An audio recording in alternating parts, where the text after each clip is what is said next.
అందుకే ఈ రోజు బడ్జెట్ ఆంధ్రప్రదేశ్ లో ఎంత అధ్వానంగా ఉంది. ఏంటి, నిరుద్యోగులకు 3,000 రూపాయలు ఇస్తానన్నాడు చంద్రబాబు. 20 లక్షల ఉద్యోగాలని సంవత్సరం అయిపోతుంది. 20,000 ఉద్యోగాలు కాదు, 20 ఉద్యోగాలు ఇవ్వలేదు. 3,000 ఇస్తానని 1,00,000 మందికి, 3,000 మందికి కాదు 300 మందికి కూడా 3,000 రూపాయలు ఇవ్వలేదు.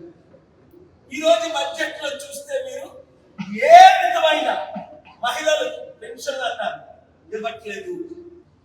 అంతకంటే ముఖ్యం, కుటుంబంలో నలుగురు ఉంటే 4, 15,000, 60,000. తల్లికి 100 అన్నాడు, తండ్రికి అప్పడాలు అన్నాడు.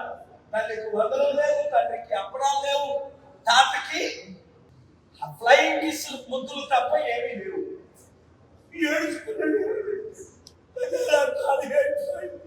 ఏ అప్పు నీకు తెలీదా?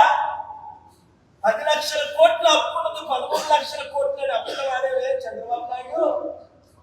అప్పుడు నువ్వు ఇవన్నీ చేయలేవు, మనం కలిసి చేద్దాం అంటే నువ్వు చేతులు కలిపావా? మోదీతో కలిపావు.